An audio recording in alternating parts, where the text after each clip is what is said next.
आप रिकॉर्डिंग कीजिए और हम स्पीड से आगे बढ़ते हैं क्योंकि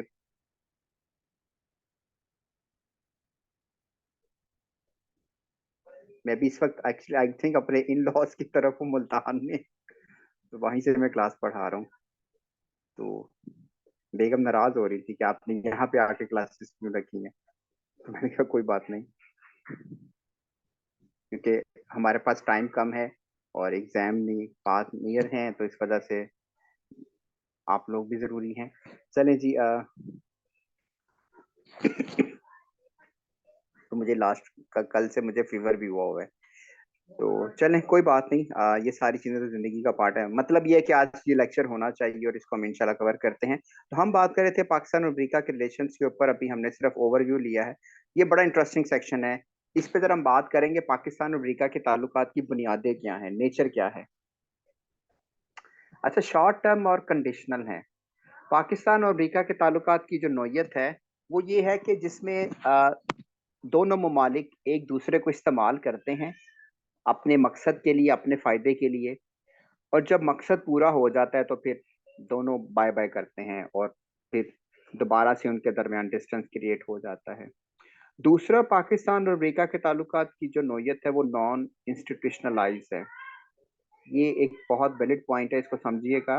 रियासतों के जो ताल्लुकात होते हैं उसमें जब इंस्टीट्यूशंस इन्वॉल्व होते हैं तो वो ज़्यादा मजबूत होते हैं, जिसमें लेजिस्लेचर है, एग्जेक्टिव है, आपकी सिविल सोसाइटी आ जाती है, आपकी जुडिशरी है। ये चीज पाकिस्तान और अमेरिका के ताल्लुकात में नहीं बन सकी। हमारे ताल्लुकात सिर्फ स्टेट टू स्टेट रहे हैं। या आप कह लें कि पाकिस्तान में कोई भी हुकूमत आई और उसके ताल्लुकात सम एक्सटेंड आप फौज की बात कर सकते हैं। अदरवाइज पाकिस्तानी और पाकिस्तान और अमेरिका के ताल्लुकात में बाकायदा से इदारे इन्वॉल्व नहीं रहे, जिसकी वजह से हमारे ताल्लुकात की रूट्स इतनी स्ट्रांग नहीं है। अगली जो बुनियाद है वो ट्रस्ट डेफिसिट है, यानी दोनों का एक दूसरे पर अदम एतमाद।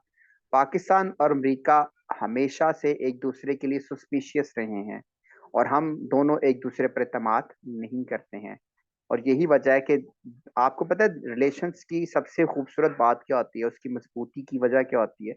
इंसानी ताल्लुकात में भी अगर हम देख लें तो अगर दो दोस्त हैं, दो फैमिली मेंबर हैं, मियाँ बीवी हैं या कोई भी रिलेशंस में, अगर उनके दरमियान एतमाद नहीं है ना, एक दूसरे के ऊपर ट्रस्ट नहीं है, तो वो ताल्लुक कभी भी पायदार नहीं हो सकता। पाकिस्तान और अमेरिका के ताल्लुकात में भी ये चीज है। अच्छा, फिर डाइवर्जेंस ऑफ इंटरेस्ट। हम हमेशा जब स्टेट के रिलेशंस को एनालाइज करते हैं ना, तो वो तीन लेवल के ऊपर किया जाता है: बायलेटरल, रीजनल और ग्लोबल लेवल के ऊपर। उसमें देखा जाता है कि इन तीनों लेवल के ऊपर उन दोनों के जो इंटरेस्ट हैं कहाँ कहाँ क्लैश करते हैं और कहाँ कहाँ वो जो है उनके अंदर कन्वर्जेंस है। बदकिस्मती से आप कह लें, पाकिस्तान और अमेरिका के ताल्लुकात में ज्यादातर हमें इन तीनों लेवल के ऊपर डाइवर्जेंस नजर आती है। मसलन पाकिस्तान के न्यूक्लियर प्रोग्राम के ऊपर या टेररिज्म के ऊपर अगर हम कह लें, ये बायलैटरल लेवल के ऊपर कन्वर्जेंस नहीं है, डाइवर्जेंस है। रीजनल लेवल के ऊपर अगर हम देखें, चाहे वो अफगानिस्तान का इशू हो, इंडियन फैक्टर हो, ये कन्वर्जेंस डाइवर्जेंस है। ग्लोबल लेवल के ऊपर न्यूक्लियर प्रोलिफरेशन के मामला तो क्लाइमेट चेंज का मामला हो, यहाँ पे भी पाकिस्तान और अमेरिका जो है उनका जो ओपिनियन है वो एक दूसरे के साथ क्लैश करता है। अगला लेवल होता है कि पब्लिक सेंटिमेंट्स क्या हैं, अवाम एक दूसरे के बारे में क्या राय रखते हैं। तो पाकिस्तान और अमेरिका के ताल्लुकात की एक बेसिक जो बुनियाद है वो एंटी पब्लिक सेंटिमेंट्स हैं, यानी दोनों तरफ से अवाम एक दूसरे के लिए पॉजिटिव जो है वो ओपिनियन नहीं रखते। हम भी हर जुम्मे की नमाज में सबसे ज्यादा बददुआएं अमरीकियों को ही देते हैं, और इसी तरह अमरीकन भी पाकिस्तान के बारे में कुछ ऐसा ही सोचते हैं कि you are the terrorist countries और पाकिस्तान जो है this is the centre of the terrorism. तो ये भी एक बुनियाद है कि दोनों देखें ना, पाकिस्तान और चाइना की अगर हम ताल्लुकात की बात करें तो पब्लिक ओपिनियन पॉजिटिव नजर आएगी, यहाँ पे ये चीज नहीं है। लास्ट जो ग्राउंड रियलिटी सॉरी जो है वो बुनियाद है वो denial of the ground realities, कि हमेशा से दोनों ममालिक ने जमीनी हकाइक को नजरअंदाज किया है एक दूसरे के इंटरेस्ट को, एक दूसरे के कंसर्न्स को समझने में, और उसकी वजह से ताल्लुकात में बेहतरी पैदा नहीं हुई। इसकी मिसाल ऐसे ही ले लें कि 9/11 के बाद इंडियंस को बहुत ज्यादा अमेरिका ने अफगानिस्तान में स्पेस दी। इस चीज को नजरअंदाज करते हुए ये एक जमीनी हकीकत थी कि अफगानिस्तान का बॉर्डर जो है वो पाकिस्तान के साथ एक तवील बॉर्डर है और ये एक पोरस बॉर्डर है। और अगर इंडियन वहां पे गए तो अफगानिस्तान की सरजमीन को पाकिस्तान के खिलाफ इस्तेमाल करेंगे। अमेरिका को इस हकीकत का पता था, लेकिन उन्होंने इस हकीकत से जो था वो उसको डिनाई किया। पाकिस्तान ने मैनी टाइम्स अमरीकियों के साथ इस बात को डिस्कस किया कि इंडिया जो है वो पाकिस्तान के खिलाफ अपनी सरजमीन को इस्तेमाल कर रहा है, लेकिन अमेरिका ने इस पे कोई तवज्जो नहीं दी। फिर हमने भी 2007-8 में डबल गेम स्टार्ट कर दी। हमने भी फिर अफगानिस्तान में तालिबान को, हकानी नेटवर्क को और इसी तरह जिंदुल्ला ग्रुप को सपोर्ट करना शुरू किया। क्यों? उसकी वजह ये थी कि पाकिस्तान के अंदर बहुत सारी जो दहशतगर्दी की कार्रवाई में इजाफा हुआ, उसमें इंडियन जो थे वो इन्वॉल्व थे और मिस्टर अमेरिका उस पर किसी तरह की कोई भी एक्शंस नहीं ले रहे थे। तो फिर ऐसे ही होता है। तो फिर हमने भी वही वाली पॉलिसी जो थी दोबारा अडॉप्ट की। अच्छा, सिग्निफिकेंस जरा देख लें। पाकिस्तान और अमेरिका के ताल्लुकात में जो पहली सिग्निफिकेंस है वो काउंटर टेररिज्म और रीजनल सिक्योरिटी है। पाकिस्तान एक ऐसे खित्ते में वाक़या है जहाँ पे दहशतगर्दी के मामलात हों या रीजनल सिक्योरिटी जो है वो हमेशा से एक मेजर कंसर्न रहा है। उससे पहले भी आप देखें, वॉर ऑन टेरर में पाकिस्तान ने बहुत सारे जो एक्सट्रीमिस्ट ग्रुप थे उनके खिलाफ कार्रवाई की। और इसी तरह पाकिस्तान ने अफगानिस्तान के अंदर टेररिज्म का नेटवर्क ब्रेक करने के लिए, जैसे अलकायदा का नेटवर्क था, उसमें अमेरिका को हाई लेवल्स के ऊपर इंटेलिजेंस सपोर्ट फराहम की। और इवन दैट के दोनों ममालिक खित्ते की सलामती के लिए और इस्तेहकाम के लिए रीजनल सिक्योरिटी के जितने भी मामला होते हैं, इनके दरमियान जब भी बातचीत होती है तो वो ये एजेंडे के ऊपर शामिल होते हैं। तो ये एक पहला मेजर एरिया है, काउंटर टेररिज्म और रीजनल सिक्योरिटी, क्योंकि साउथ एशिया का जो खित्ता है वो भी अमेरिका के लिए बहुत ज्यादा वो जो है वो अहमियत का हामिल है। इसी तरह strategic location and the regional influence.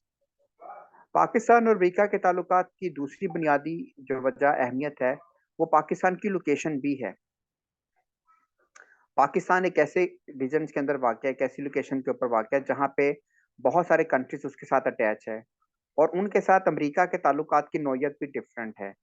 Iran उनके लिए राइवल है, चाइना उनके लिए राइवल है, इंडिया उनका एक मेजर स्ट्रेटेजिक पार्टनर है, अफगानिस्तान उनके लिए हमेशा से डिस्टर्बिंग रीजन रहा है। तो इस खित्ते में ट्रेड की मामलात हो, एनर्जी की सप्लाई हो, मिलिट्री लॉजिस्टिक हो, तो ये हमेशा अमेरिका के लिए एक इम्पोर्टेंट खित्ता रहा है। और इसी वजह से आपको पता है कि पाकिस्तान की लोकेशन की बेस के ऊपर अफगानिस्तान के अंदर जब अफगान जहाज स्टार्ट हुआ तो वो पाकिस्तान की लोकेशन की वजह से हुआ। 9/11 में भी अमरीकी जो पाकिस्तान अफगानिस्तान के अंदर जो उन्होंने ऑपरेशन स्टार्ट करना था तो उनको पाकिस्तान की सरजमीन की ज़रूरत थी। हालांकि इंडिया ने भी उनको एयर बेसिस की जो थी ऑफर की थी, लेकिन पाकिस्तान उनके लिए ज़्यादा सूटेबल कंट्री था। अगला जो है जी इकोनॉमिक कोऑपरेशन एंड ट्रेड, इसमें कोई शक नहीं पाकिस्तान और अमेरिका के ताल्लुकात की अहमियत को अगर हम ओवरव्यू करें तो उसमें तिजारती और मुआशी ताल्लुकात बड़े अहमियत के हामिल हैं। अमेरिका पाकिस्तान का सबसे बड़ा तिजारती पार्टनर है। हमारी सबसे ज़्यादा एक्सपोर्ट जो है वो अमेरिका की तरफ जाती हैं। पाकिस्तान की एक्सपोर्ट्स का तकरीबन 13% जो है वो यूएस को ऊपर जाता है। और ख़ासकर हमारी जो टेक्सटाइल की बहुत बड़ी मार्केट है यूनाइटेड स्टेट्स ऑफ अमेरिका। इसी तरह पाकिस्तान में अमेरिका की इन्वेस्टमेंट भी काफ़ी हैं, चाहे एनर्जी है, इंफ्रास्ट्रक्चर्स है, टेलीकम्युनिकेशन है। तो जनाब जो दो तरफ़ा तिजारती ताल्लुकात हैं और मुआशी मामलात हैं, ये दोनों कंट्रीज़ की जो ताल्लुकात हैं उसकी अहमियत को मज़ीद बढ़ाते हैं। आगे चलते हैं जी डिप्लोमेटिक एंगेजमेंट्स। पाकिस्तान और अमेरिका हमेशा से अपने सफारती ताल्लुकात के अंदर एक दूसरे के साथ इन्वॉल्व रहे हैं। जब भी कोई मेजर चैलेंज हो, चाहे रीजन्स के अंदर बायलैटरल लेवल के ऊपर, तो दोनों कंट्रीज के जो हाई ऑफिशियल्स हैं वो विजिट्स करते रहते हैं। कंसल्टेशन का प्रोसेस भी अंडर प्रोग्रेस रहा है, डायलॉग के मामला हों, ताकि जो रीजनल इश्यूज हैं उस पर अंडरस्टैंडिंग्स को बिल्ड किया जाए। अमेरिका और पाकिस्तान हमेशा से अपने डिप्लोमेटिक कम्युनिकेशंस के अंदर गैप नहीं आने देते। आपको पता है पाकिस्तान में अमेरिकी कॉन्सुलेट हो या अमेरिकन एम्बेसी हो, वो हमेशा से पाकिस्तानी गवर्नमेंट्स के साथ, पाकिस्तान के जितने भी इदारे होते हैं उनके साथ एक्टिवली कोऑर्डिनेट करती है। पाकिस्तान में बहुत सारे आपको पता है यूएस एड प्रोग्राम भी चलते हैं। हमें सिविल एड भी मिलती है अमेरिका से। तो ये डिप्लोमेटिक इंगेजमेंट जो है दोनों ममालिक के ताल्लुकात के अंदर एक बेसिक अहमियत की हामिल हैं। इसके अलावा जो सिग्निफिकेंस में अगला मामला है वो न्यूक्लियर नॉन प्रोलिफरेशन और आर्म्स कंट्रोल का है। पाकिस्तान आपको पता है दुनिया के उन कंट्रीज में शामिल है जो कि न्यूक्लियर वेपन्स होल्ड करते हैं, और अमेरिका ये समझता है कि पाकिस्तान जो है उसको एक रिस्पॉन्सिबल लेवल के ऊपर जो है वो अपना न्यूक्लियर बिहेवियर उसको मजीद बेहतर करने की ज़रूरत है। क्योंकि आपको पता है डॉक्टर कदीर खान का नेटवर्क जब ब्रेक हुआ था तो उसके बाद पाकिस्तान की जो न्यूक्लियर क्रेडिबिलिटी थी उसके ऊपर बहुत सारे सवाल भी आए। सो दैट अमेरिका इस मामले में हमेशा पाकिस्तान के साथ कोऑर्डिनेट करता है, और उनकी कोशिश होती है कि पाकिस्तान का जो न्यूक्लियर प्रोग्राम है, हमारा कमांड एंड कंट्रोल सिस्टम जो है, ये सारे का सारा जो है वो प्रॉपर्ली महफूज होना चाहिए, और इसमें वो पाकिस्तान को टेक्निकल असिस्टेंट ट्रेनिंग के हवाले से बहुत सारी जो मुआवनत है वो फ्राहम करते आए हैं। तो ये भी एक अहमियत के हवाले से एक मेजर एरिया ऑफ जो है वो कंसर्न रहा है। ओके, अब आते हैं ज़रा कॉमन वर्किंग एरिया पे। वो कौन से एरिया हैं जहाँ पे पाकिस्तान और अमेरिका मिलकर काम करते आए हैं, और कर भी रहे हैं और करते भी रहेंगे। पहला है जी तिजारत। दोनों ममालिक के दरमियान ट्रेड जो है एक मेजर वर्किंग एरिया है। पाकिस्तान और अमेरिका के ताल्लुकात जो हैं वो ट्रेड के बगैर तो नामुकम्मल है। इसी तरह एनर्जी का शोबा है, पाकिस्तान में बहुत सारे एनर्जी सेक्टर्स के अंदर अमेरिका ने इन्वेस्टमेंट की है। अमेरिकी कंपनियां पाकिस्तान में बिजली के मंसूबों के ऊपर काम कर चुकी हैं, स्टिल कर रही हैं। इसी तरह एड, यस, अमेरिका पाकिस्तान को दो तरह की एड देता है, एक मिलिट्री एड है और दूसरा सिविलियन एड, जिसको नॉन मिलिट्री एड भी कहा जाता है। और हमेशा से उनकी कोशिश होती है कि अगर मिलिट्री एड सस्पेंड हो भी जाए, लेकिन अमेरिका पाकिस्तान को जो सिविलियन एड होती है उसको वो नहीं सस्पेंड करते, क्योंकि वो पाकिस्तान के अंदर एजुकेशनल सेक्टर के अंदर है, हेल्थ इम्प्रूवमेंट है, या फिर पावर्टी एलिगेशन के हवाले से वो इस एड को जो है वो इस इस्तेमाल में लाया जाता है। और एड जो है ये एक मेजर वर्किंग एरिया है। इसमें फिर पाकिस्तान के अंदर बहुत सारी अमेरिकन जो एनजीओ हैं वो भी काम करती हैं पाकिस्तान के अंदर, और समटाइम्स डायरेक्ट एड मिलती है, समटाइम्स इनडायरेक्ट एड भी मिलती है। फिर दोनों ममालिक जो हैं वो इंटरनेशनल जो इदारे हैं उनके प्लेटफॉर्म के ऊपर इकट्ठे मिलकर काम करते हैं। जैसे यूएन है, इसी तरह डब्ल्यूटीओ का इदारा है, डब्ल्यूएचओ है, आईएमएफ है, वर्ल्ड बैंक है, और ये वो इदारे हैं जिसमें अमरीकी और पाकिस्तान मिलकर काम करते हैं। बहुत सारे पीस कीपिंग मिशन के अंदर अमरीकी और पाकिस्तानी जो है मिलकर काम करते हैं। इसमें अगर आपने एक मूवी भी देखी हो, ब्लैक हॉक डाउन, जिसमें अमरीका ने पाकिस्तानी आर्मी जो सोल्जर थे पीस कीपिंग मिशन को उनको रेस्क्यू भी किया था। बड़ी आउटस्टैंडिंग मूवी है, 2003 या 2 की बात है ये। कांगो के अंदर शायद, या अफ्रीका कोई कंट्री, सोमालिया में शायद। One of my favourite movie Black Hawk Down. Black Hawk basically America का फाइटर कॉम्बैट हेलीकॉप्टर है, और one of the most modern fighter helicopter. जैसे एक रशियन भी है, वो मुझे मिस्टर उनका नाम देन में नहीं आ रहा। चलें, तो एजुकेशन का शोबा है, ये भी अमेरिका पाकिस्तान में तलीमी इदारों की बेहतरी के लिए, पाकिस्तान में एजुकेशन और लिटरेसी रेशो को बढ़ाने के लिए हमेशा से पाकिस्तान को इस एंड से मदद करता है। बहुत सारे पाकिस्तानी आपको पता है स्कॉलरशिप के ऊपर अमेरिकी यूनिवर्सिटीज़ में जाके पढ़ते भी हैं, स्टिल पढ़ रहे हैं। तो ये भी एक वर्किंग एरिया है जहाँ पे दोनों ममालिक मिलकर काम। डिफेंस का शोबा तो सबको मालूम है कि दिफाई लिहाज से हमेशा से अमेरिका पाकिस्तान को एक मेजर सप्लायर रहा है। ये ज़्यादातर कोल्ड वॉर में सप्लाई ज़्यादा थी, उसके बाद थोड़ी कम भी हुई है, लेकिन आज भी हम अमेरिका से असला खरीदते हैं। अगला है जी पाकिस्तानी डायस्पोरा, जो 3 से 4 लाख पाकिस्तानी है अमेरिका में, और अमेरिका की तरक्की में उनका बड़ा अहम किरदार है। अमरीकी उसको एक्नॉलेज करते हैं, और ये भी एक वर्किंग एरिया के अंदर आता है जहाँ पे हमेशा से दोनों ममालिक की सेंड से जो है वो अ, मिलकर काम करते हैं। फिर एनवायरनमेंट है, न्यूक्लियर प्रोलिफरेशन है, इंटरनेशनल मैरीटाइम सिक्योरिटी है, ड्रग्स और ह्यूमन ट्रैफिकिंग के वो मेजर ग्लोबल इश्यूज हैं जहाँ पे दोनों ममालिक जो हैं वो एक दूसरे के साथ ताउन करते आए हैं और स्टिल करते भी रहेंगे। तो ये थे जनाब वो एरिया जहाँ पे दोनों ममालिक मिलकर काम करते हैं। कुछ प्रॉब्लमैटिक एरिया पे भी बात कर लें। फ्रिक्शन एरिया कौन से हैं? सिक्योरिटी और टेररिज्म है, खासकर अगर हम देखें तो पाकिस्तान में जो बहुत सारे मिलिटेंट ग्रुप्स एक्टिव रहे हैं जो कि कश्मीर के अंदर इन्फिल्ट्रेट करते रहे हैं, वो पाकिस्तान और अमेरिका का एक दूसरे के ऊपर इस हवाले से एतमाद नहीं है, क्योंकि अमेरिकी समझता है कि पाकिस्तानी गवर्नमेंट जो है वो बहुत से जो यहाँ पे कश्मीर बेस्ड मिलिटेंट ग्रुप्स हैं, वो उनको बनाती है और वो उनको ट्रेन करती है और वो कश्मीर में जाकर कश्मीरी इंडियन आर्मी के ऊपर हमले करते हैं। अफगानिस्तान का इशू भी अभी स्टिल प्रॉब्लमेटिक है। पिछले कई सालों से अमेरिका और पाकिस्तान के रिलेशंस के ऊपर असरअंदाज भी होता है। न्यूक्लियर वेपन्स और मिसाइल्स, पाकिस्तान ने 2015 में जब अपना स्पेक्ट्रम वेटरन्स के ऊपर अपने स्मॉल न्यूक्लियर वेपन्स की डेवलपमेंट का आगाज किया, तो उस वक्त अमेरिका और पाकिस्तान के ताल्लुकात में मजीद खराबी आई। गवर्नमेंट भी ओबामा की थी और उन्होंने कहा कि पाकिस्तान जो है ये जो टैक्टिकल वेपन्स होते हैं, जो छोटे न्यूक्लियर वेपन्स होते हैं, जो कि जो कन्वेंशनल बैटल होती है उसमें इनको इस्तेमाल किया जाता है। और फिर पाकिस्तान ने अपना जो मिसाइल प्रोग्राम था उसको भी एक्सटेंड किया।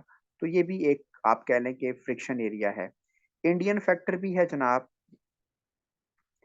कोल्ड वॉर के बाद अमेरिका का झुकाव इंडिया की तरफ बहुत ज्यादा हुआ है और पाकिस्तान को वो साइडलाइन किया उन्होंने, और जिसकी वजह से ताल्लुकात में जो थे वो अप्स डाउन्स आते रहे हैं। तो जनाब इंडियन फैक्टर भी जो है वो इस वक्त फ्रिक्शन एरिया, क्योंकि पाकिस्तान समझता है कि अब अमरीकी हमें उस तरह से अहमियत नहीं देते जितनी कि वो इंडियंस को इस एंड में फेवर्स बहुत ज्यादा हैं। वो अभी तो कोल्ड वॉर में सोवियत टिल्ट इंडियन टिल्ट था, लेकिन अब आपको पता है इंडिया भी बहुत सियाना है।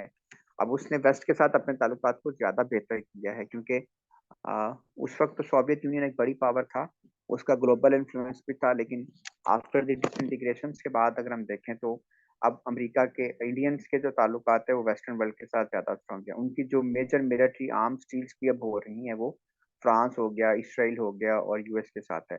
नो डाउट इस वक्त इंडिया की 70% जो क्या कहते हैं मिलिट्री हार्डवेयर है वो है तो वैसे सोवियत बेस्ड ही सारी, लेकिन वो ज्यादातर उन्होंने कोल्ड वॉर में सारा असला खरीदा, लेकिन अब उसको वो ट्रांसफर कर रहे हैं, शिफ्ट कर रहे हैं।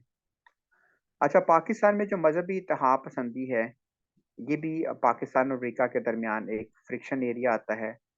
फिर कश्मीर का ना हल होने वाला मसला, वो कैसे? पाकिस्तान का ये ख्याल है कि अमेरिका एक बड़ी ताकतवर, एक बड़ी सुपर पावर है, उसने दुनिया के जो मेजर कॉन्फ्लिक्ट थे उनको रिजॉल्व करवाने में एक बड़ा अहम किरदार भी अदा किया, जैसे कोरियन वॉर हो गया, इसी तरह जो है वो वियतनाम वॉर का मामला हो, चाहे या फिर तामिल का इश्यूज हो। ओस्लो अकॉर्ड भी करवाया था उन्होंने 1993 के अंदर। कैंप डेविड अकॉर्ड करवाया इसराइल, जॉर्डन और उसके दरमियान, मिस्र के दरमियान। लेकिन कश्मीर का मसला अभी तक अमेरिका जो है वो हल नहीं करवा सका। और फिर पाकिस्तान में जमहूरी अमल हो, इंसानी हकूक का मामला हो, तो ये भी कोई आइडियल एरियाज नहीं है, क्योंकि अमेरिकी समझते हैं कि पाकिस्तान में हाइब्रिड डेमोक्रेसी होती है, प्लांटेड होती है, और पाकिस्तान में मिसिंग पर्सन के केसेस के ऊपर उनके बहुत सारे कंसर्न हैं, और वो समझते हैं कि पाकिस्तान में फ्रीडम ऑफ एक्सप्रेशन नहीं है, पाकिस्तान में इंसानी हकूक जो हैं वो उस तरह से महफूज नहीं है। तो ये जनाब वो फ्रिक्शन एरिया है जहाँ पे हम कहते हैं कि दोनों ममालिक के दरमियान क्लैश आता है। ओके, अब जरा आ जाएं, अब पिछली गवर्नमेंट्स पे बात कर लें। ट्रंप के साथ हमारे ताल्लुकात की नोयत कैसी रही?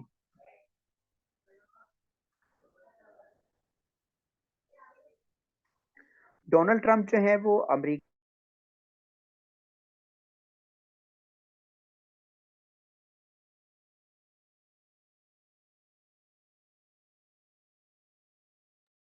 सर आपकी आवाज नहीं आ रही।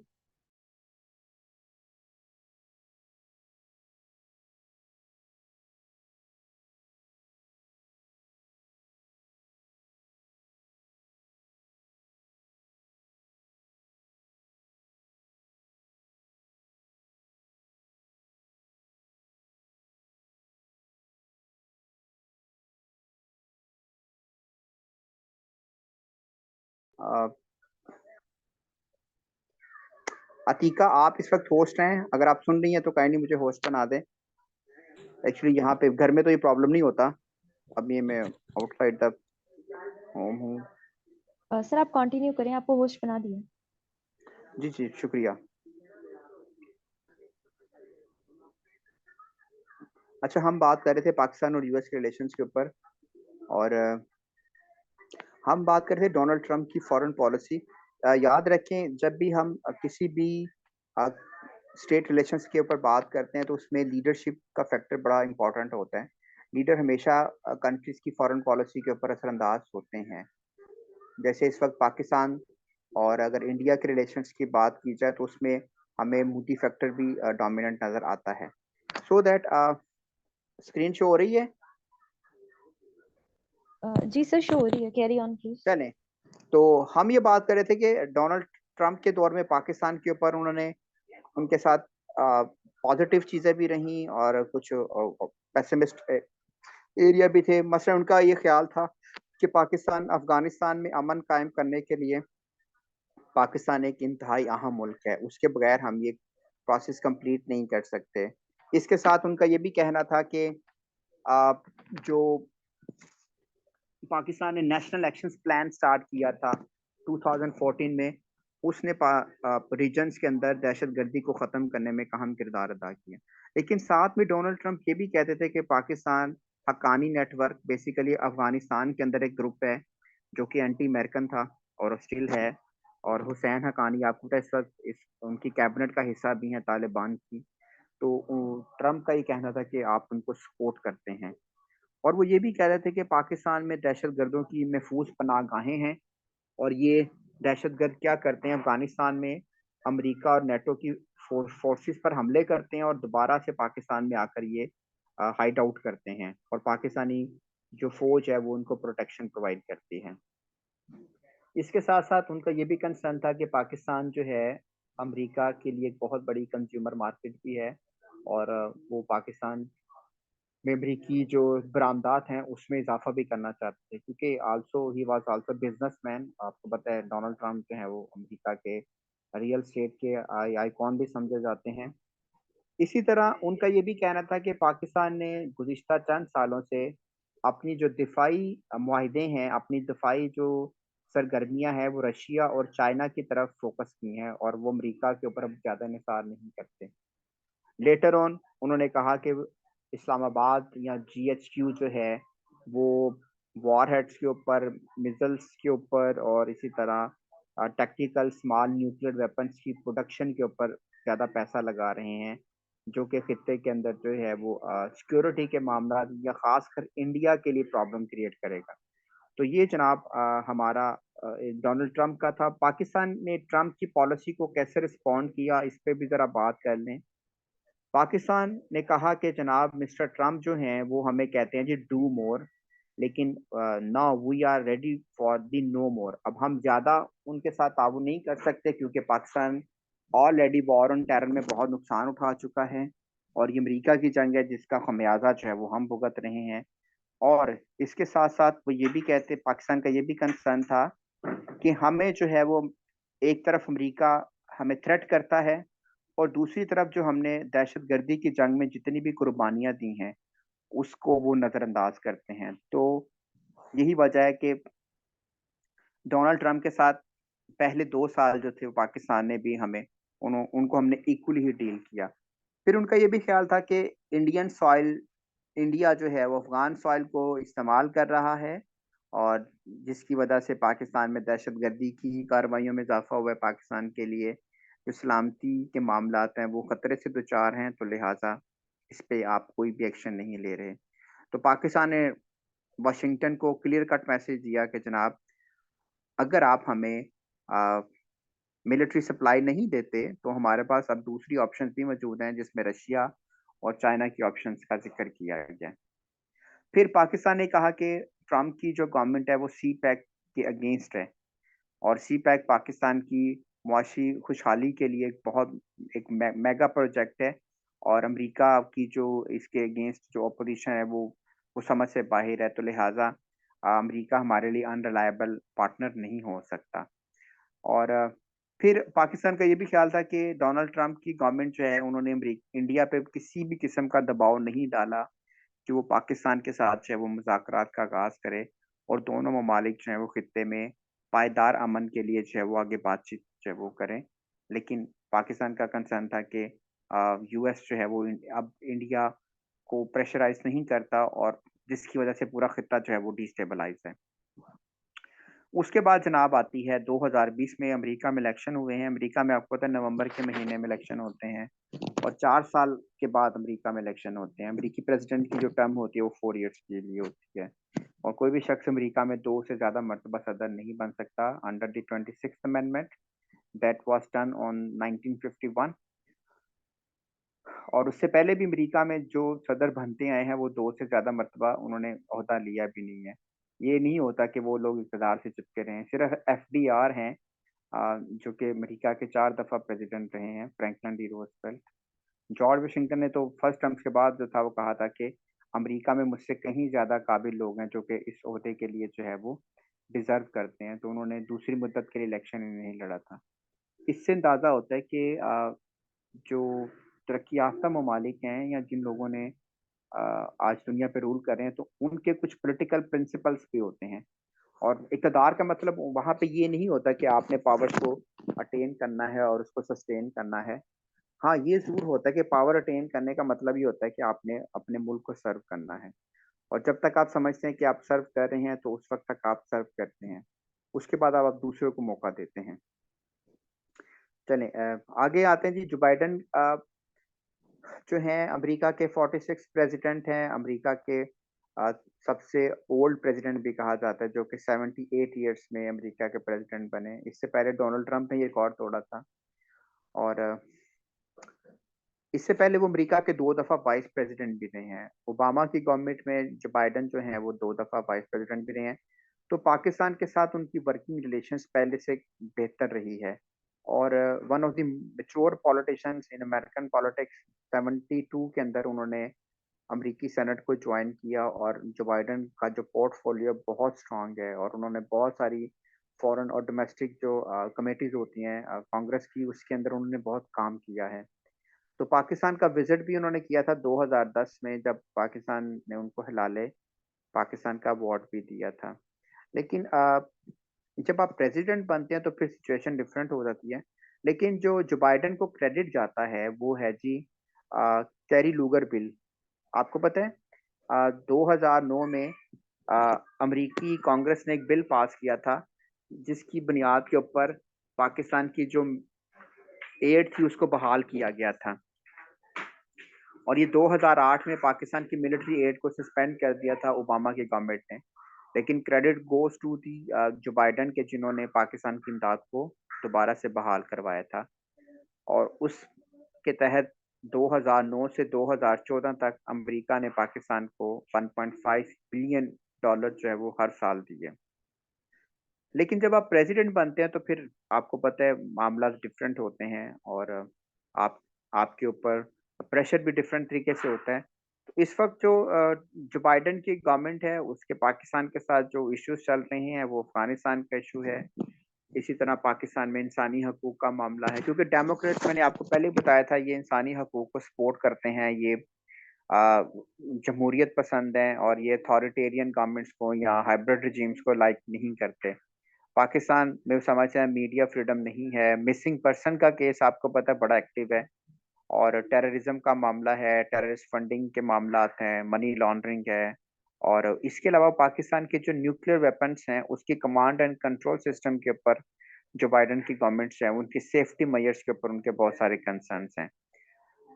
लेकिन दोनों ममालिक इस वक्त मिलकर काम भी कर रहे हैं। जो बाइडेन की गवर्नमेंट जो है उनकी कोशिश है कि अफगानिस्तान के अंदर जो है वो मामला पाकिस्तान के साथ मिलकर लेकर चला जाए क्योंकि अमेरिका तो आपको पता है इस वक्त अफगानिस्तान से विड्रॉ कर चुका है, लेकिन अभी भी उनका ख्याल है कि वो दोबारा से अफगानिस्तान की सरजमीन को जो है वो टेररिज्म का हब नहीं बनने देंगे। और यूं जनाब वो पाकिस्तान के साथ जो है वो मिलकर काम कर रहे हैं रीजनल सिक्योरिटी के बारे से। इसी तरह जो बाइडेन की गवर्नमेंट जो है वो जहाँ पे पाकिस्तान के मामलात के ऊपर, ह्यूमन राइट्स के ऊपर बात करते हैं, डेमोक्रेटिक वैल्यूज के ऊपर बात करते हैं और इसके साथ साथ उनका ये भी कंसर्न है कि पाकिस्तान में जो अकलियतें हैं उनके जो हकूक हैं और उनकी जो सेफ्टी है उसको मज़ीद बेहतर किया जाए। और ये तमाम चीज़ें जो हैं वो इस वक्त एजेंडे का हिस्सा हैं क्योंकि आपको पता है नेक्स्ट ईयर यूएस के अंदर दोबारा से इलेक्शन होने हैं, प्रेसिडेंशियल इलेक्शन। लेकिन पाकिस्तान में जहाँ पे इन्वेस्टमेंट की मामलात हो, तो जो Biden government are still willing to more investment in Pakistan. लेकिन इसके ऊपर उनका ये कहना है कि पाकिस्तान में टैक्सेशन लॉ और इसी तरह जो रेगुलेटरी बैरियर्स हैं जो कि अमेरिकन इन्वेस्टर्स के लिए प्रॉब्लम क्रिएट करते हैं, उनको ख़त्म करने की ज़रूरत है। और पाकिस्तान को फाइनेंशियल रिफॉर्म्स लाने की ज़रूरत है ताकि पाकिस्तान जो है वो अमरीकी इन्वेस्टर्स के लिए एक अट्रैक्टिव कंट्री साबित हो सके। इसके साथ साथ दोनों ममालिक में इस वक्त जो डायस्पोरा है, पाकिस्तानी डायस्पोरा अमेरिका के अंदर, वो जो बाइडन गवर्नमेंट्स का हिस्सा भी है और वो दोनों ममालिक के साथ मिलकर जो है वो पाकिस्तानी कम्युनिटी जो है वो इस सिलसिले में ताल्लुकात को बेहतर बनाने में जो है वो अपना रोल भी प्ले कर रही है। तो अभी हम ये कह सकते हैं कि कोई इतने आइडियल रिलेशंस नहीं है पाकिस्तान और अमेरिका के दरमियान, लेकिन फिर भी उसमें बेहतरी जो है वो उसको मज़ीद लाया जा रहा है, क्योंकि पाकिस्तान में भी आप देख लें कि पिछले लास्ट 2 ढाई साल से जो दाखिली मामलात हैं वो इतने बेहतर नहीं हैं। और पहले इमरान खान की गवर्नमेंट के साथ भी इनके